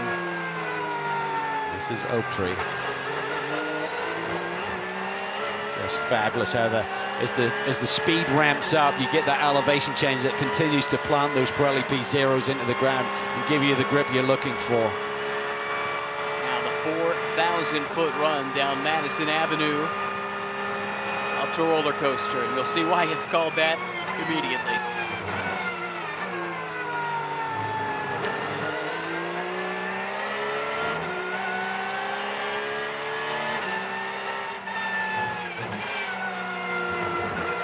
Love elevation change on a racetrack, just adds so much character to it. Think of some of the iconic corners like the corkscrew at Laguna Seca, just brilliant stuff. Oh, the 16 is off. Okay. Oh, he's moving. Car had dropped down the order. This is 9th in Pro-Am. Now, you saw in the graphic, this car was meant to be 10, blue. I think. Yeah, exactly. This car was meant to be blue this weekend, but they've had a couple of incidents. Had to go to a backup chassis, then some other spare parts had to be brought in, so the more customary red on the prancing horse. Good that Marcelo was able to recover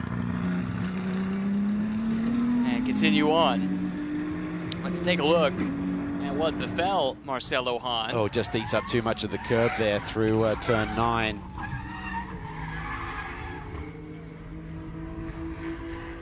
Makes you dizzy just watching it from It the does. outside. I'll get your attention at those sort of speeds. Probably pulling about 150 right there. Back up front, Halen leads, but only by 1.2 seconds over Aaron Povolato. Whatever happens with this drive time, this has been a wonderful showcase of this Schwest Povolato team. And Aaron may not be a household name, but you look at his resume, he came up through the single-seater ladder against some really stiff competition in the late 90s and early 2000s. He's been runner-up in this paddock in what was then Pirelli World Challenge in the TC class, driving a Volvo for K-Pax at one stage, and has just been at this game for a long time. Brings a ton of experience, a ton of passion, and he's really been the man behind the scenes orchestrating, putting this team together and their rise from GT4 up to GT World Challenge America, and it's great to see them get their time in the sun. You can see the fastest laps of the day there. 18 cars got the second fastest lap. Philip Ellis holds down the fastest lap, and some the names up there that are not showing well on the leaderboard right now, but Aublin's certainly quick there. 4th fastest lap of the day, but buried in 12th with those issues, having to come down pit lane twice.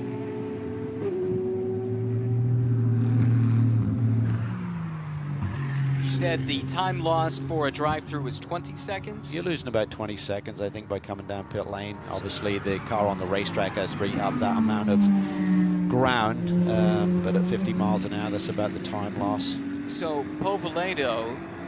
We were dropping her about 6th position as they run. Right. Yes. We're between Sargent and Telitz, potentially. He's done well to keep his pace up, and if that is what they elect to do, perhaps that mitigates that damage. Now we have the battle, though, for what may become the lead. Certainly is for 2nd and 3rd as they run in the Pro-Am class. Darren Turner, Heart of Racing Aston, Robbie Foley, Turner Motorsport BMW. Here they come into view, into roller coaster, and this is the closest that this BMW has been to the front since just before the halfway mark when that full course yellow shuffled the field back up. Yeah, that says the battle for 4th overall, but more significantly, it could be the battle for the Pro-Am win. Onto the front straightaway they come, just over 10 minutes to go in the race. Halen leads overall, then Povaledo. Di Filippi 2nd in pro by himself, 3rd overall. Then this battle right here with Mikhail Grenier looming in the background too as he tries to reel Di Filippi back in. He's closing in but running out of time, and he's got to get through these two who won't be easy to clear because they've got a crucial battle of their own to settle. Darren's driving beautifully. It really looks like the Harder Racing team. We've got a great setup on that race car. Gray Newell's sensational during the first phase of this race, making some moves and gapping the rest of the cars that had passed easily. So it bodes well for another strong day tomorrow as well. But Darren's loving this opportunity. He's approaching 20 years now with Aston Martin, I believe, or close to that. Unbelievable run with the brand, so much success, but right now it's Foley who has the quicker package, as you saw in that race vision powered by AWS graphic, just chipping away 4 to 7/10 of a second, it seems like, in the 7 or 8 laps I've been monitoring it since Foley got through some of his traffic. His target is now acquired. Does he have the time? Yeah, we talk about straightaway speed. Aston seems pretty strong as well. BMW is always one of their strong suits. Getting back to Turner, 3 wins at Le Mans over the years, 7 wins in the World Endurance Championship. 51 years of age, but just great mentorship for Gray Newell. Ian James spoke to me this weekend that he's the perfect teammate for Gray Newell. Gray is really responding to watching how he goes about his business. 2016 European Le Mans Series champion, won a British GT4 Pro-Am title in 2021 as well, plus class wins at the 12 Hours of Sebring, Petit Le Mans, and Nürburgring 24. Darren Turner has seen it and done it all. Look at Povaledo. He's only 8 tenths behind the leader once again. He's closed in on Jan Halen. Jan Halen may be managing this race, but nonetheless, as you said, give Povaledo an opportunity to shine and he makes it happen. I mean, he's one of those drivers that's kind of been knocking on the door for so many years. You know, he could probably have a legitimate chip on his shoulder because he's got great pace, but doesn't always have the opportunity to showcase it. But he's got great partnership here with Roche West. They're getting to grips with this Corvette. Really shrewd strategy. Hopefully they're on the wrong side. We still do not know exactly, Ryan. We're just basing our suggestion on what Random Vandals did with Oberlin's car. Well, and we thought at the time it was marginal. Looked, yeah, I couldn't tell where the stripe was. And we were wondering too, how did they manage to jump so many cars in the pits? I think they were more aggressive in getting rolling earlier than some of the others, and that opportunity was there, but was it too soon, too much too soon? That's what we just don't know. But as they run on the road, it would be good enough for the Pro-Am win and right within striking distance of the overall leader too. And Halen leads as the pro pole for tomorrow as well. Just loving life. Yeah, this will make him happy.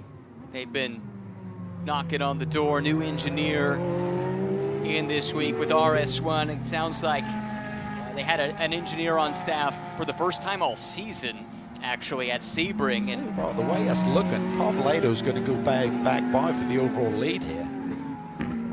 It's possible.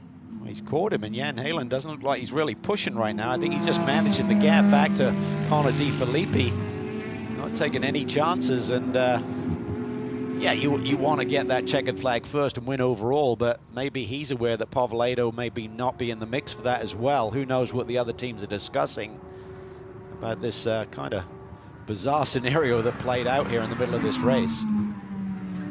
If Pavlado is thinking about doing that drive through the pit lane to make sure they're on the right side of the drive time, and you really don't want to get caught up mixing it up with Jan Halen here, because he's been able to get to a position where he should drop no further than 6th. But I don't know that they're even thinking about that. Let's think about it. They're not in the championship picture. They just want glory, right? So I got a feeling they're just going to keep going and then fight it out afterwards. And could be a long night in the steward's room. Could be. Wouldn't be the first. Into the final 5 minutes. This has the potential to be 2 breakthrough wins for the top 2 cars in the overall order. For Jan Halen, for RS1, how many times have they finished second this year? It seems like it's been near constant. 3 times in a row, Yeah. 4 times on the season. Yeah, 4 of the last 5. Foley's getting ever closer to Darren Turner here. Just a couple of tenths quicker on that last lap. He's getting deep on the brakes here. You get that aero wash from the car in front, so you can be half a second to 7 tenths quicker. Suddenly you get a little bit closer and you lose that advantage just by the aero wash on the front end of these race cars.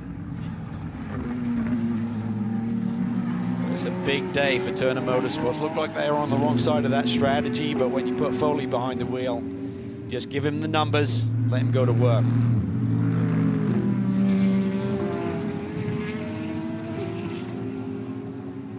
As we say, big day in terms of gapping the 91 car. Jeff Burton is now 8th in class.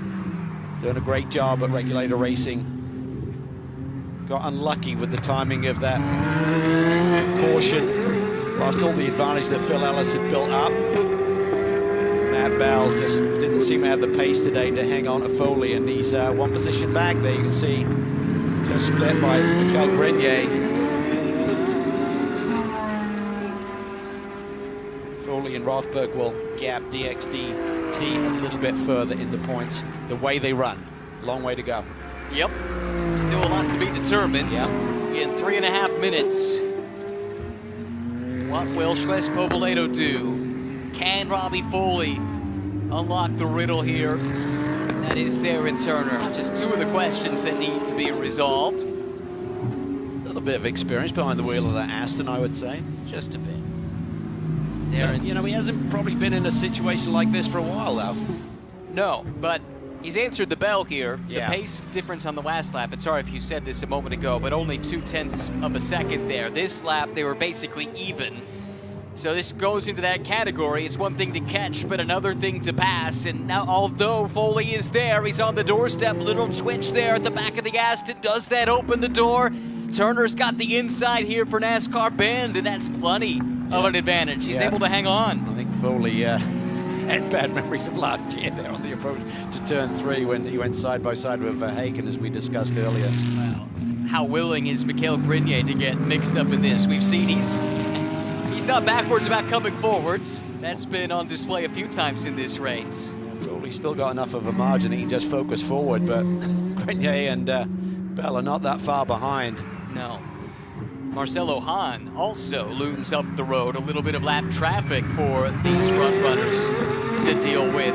Again, this could become the battle for the lead in the Pro-Am class. We're still not sure what's going to happen with the class leading car with the drive time. They're right on the ragged edge. I think if Povolado's going to correct this situation, he needs to come in on this lap because the clock will run out and then he'll be, if our calculations are right and he's on the wrong side of it, we see the run here for Foley down the back stretch. He clears the Aston Martin, takes over P2 in class. Could this become the victory? That was a BMW M-Power move around the outside to the front in this battle, maybe to the front of the class.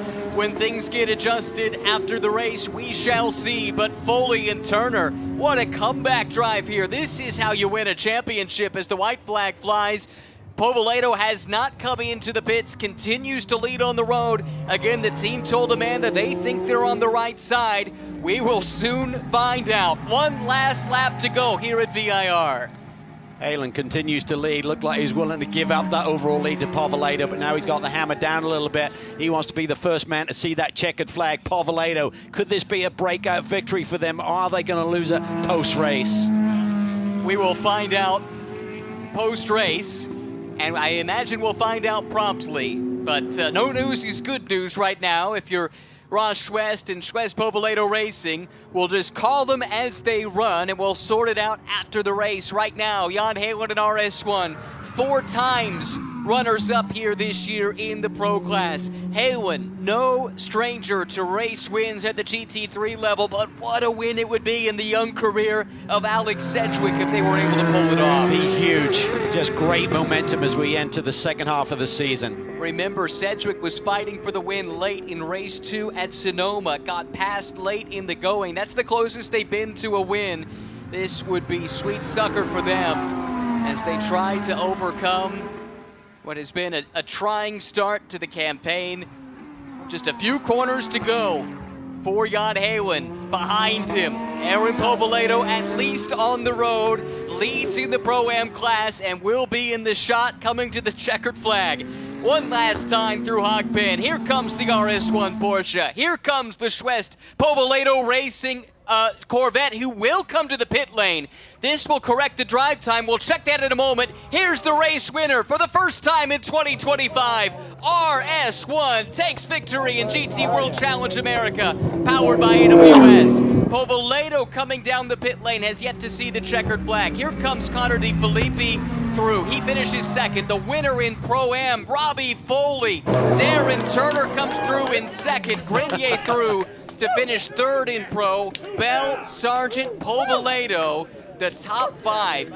By holding it to the very end, I think that did save Povolato one position possibly. Oh no, it did not, because Sherman did get through. So Povolato will tumble down to 6th, but what a run it was for that Corvette team, and actually he drops one more spot. Tielitz comes through as well. Well, we don't see the clock running, we just see final lap on our timing and scoring, so I'm not sure when the 90 minutes was up. I think when the 90 minutes was up, which I think was earlier in that lap, immediately Povolato would have been outside the box, so he needed to pit a lap earlier to correct it, and there was just a lot going on for that group to really get their heads around, I'm sure. But everyone knew they were here. They did, and it was a great performance nonetheless. Yes, they rolled the dice, were just on the wrong side. I mean, it was so close. They almost did it perfectly. Well, and one other thing to factor in, there was always that threat of a pop-up thunderstorm, maybe some lightning. If the race gets red flagged, it doesn't get resumed, then they're in good shape. I got a text from Amanda about 15 minutes ago that there was maybe a chance some lightning was coming into the area, so it's worth the gamble. It doesn't pay off. Instead, how about the recovery for Turner Motorsport? Robbie Foley and Justin Rothberg looked like they were completely on the back foot when that caution came out. They didn't pit in that first wave, but they drove their way to the lead and the win in Pro-Am. Well, they just did a reset. They're like, okay, these are the cards they've been dealt, and let's just go to work. And that's exactly what the team and Robbie did. Great performance. They needed that. The championship was getting tight, and they responded in the best possible way.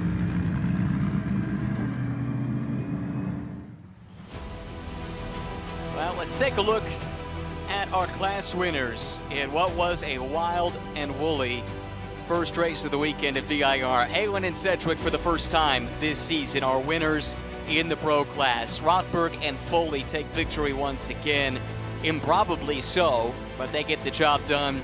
And Osnegri and Jay Schreiben come home with the top 10 overall finish. Best finishing M-Class car in 9th overall. Here are the standings at the end of the race. Povoledo appears to have actually lost a spot to Jeff Burton as well. We'll have to figure out exactly what transpired there at the end. That's a lot to sift through. But for now, that's the way the results look for race number 1 at VIR.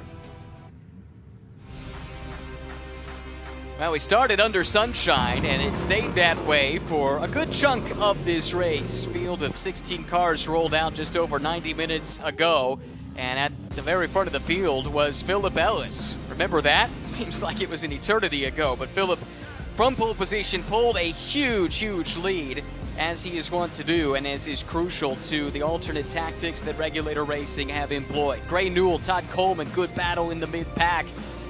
Moment there as well for Kyle Washington, who went wide. That allowed JF LeBurge through for position. Big moment here, Justin Rothberg off track. Great save in a corner where you don't often pull it back in. Then the rain came. Philip Ellis still extending his advantage until this moment. JF LeBurge goes for a wild ride, ends up in the tire barrier. That brings out a full course yellow.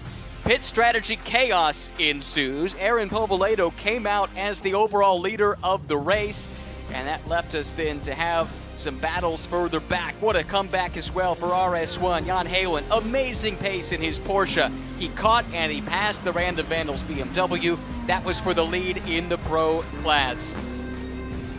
That was Tom Sargent around Isaac Sherman for position. Good run for that duo once again.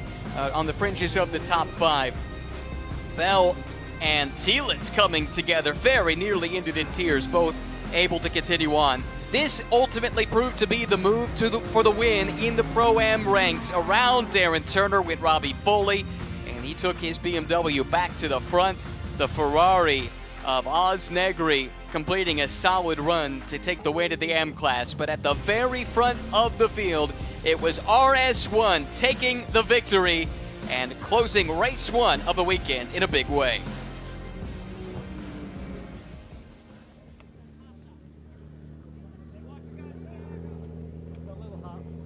Jan Halen, a little bit hot. He's smiling though. Alex Sedgwick is next to him, and let's hear from them now very quickly. Mayor, I just want you to tell me what this means, this milestone for this team. Yeah, same as for qualifying. We've just been a little bit on the back foot all season long, so it feels really, really good to be back on the top step. Kudos to the whole team, and Alex, like everybody, just done an amazing job here this weekend. Congratulations, guys. Fantastic job, those two. Alex Sedgwick, Jan Halen, winners overall in race 1 of the weekend at VIR. We'll do it again tomorrow.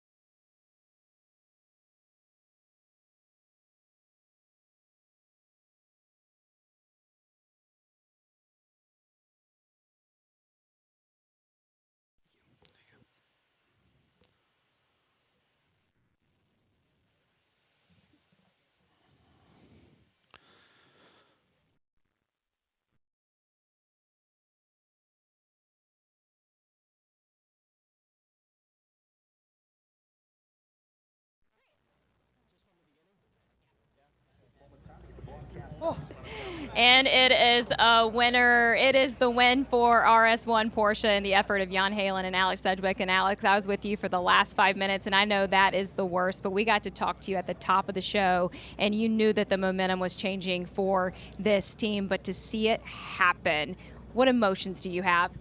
A bit of relief, really. You know, we've been chasing the whole season. We're not testing. We're working as hard as we can, and it's just starting to come together, like I said before the race. So, you know, we had a good feeling. Jan did an awesome job at the end of the race, and you know, it's a lot of payback for RS1, for PT, for Race Brew, for the Raleigh House, and everyone that's kind of put this together, Porsche. You know, yeah, hopefully this is the first of many. Well, Jan, you're already emotional a bit after the qualifying interview, but I want to go back to that pit stop. You guys dived right in when the pits opened and sat in the box. How crucial was that to this win? Well, I don't know if many people knew, but our timer wasn't working, so we probably lost, I think we lost about 10 seconds in pit lane. So I was screaming in the car, but I could only go when the guys let me go. So we, that was a bit of luck with the yellow, and then, but it was frustrating at the same time to be so far behind, you know, the car leading the class. But today we just had a good car, and I'm so happy that we were finally able to put it together. This comes after a lot of hard work from the whole team, and really proud of the effort because it hasn't been the easiest season. Congratulations to the RS1 Porsche on their win here in VIR as we make our way over to the BMW effort and Robbie Foley, who just had an incredible half of this race. The guys covered it the entire, but what does Robbie Foley turn into in those conditions? It's interesting. We had a unique scenario with the yellow there and everybody pitting early, which kind of was smart, but kind of put the field on its end. So we started towards the back, could make a few spots in the start, used the strengths of this BMW M4 GT3, and yeah, we had a great day, great points towards the championship, and yeah, you're trying to pick them off, but not take too much risk so you can make it to the end. And Justin, you were so mad at yourself after your stint. Does this give over it?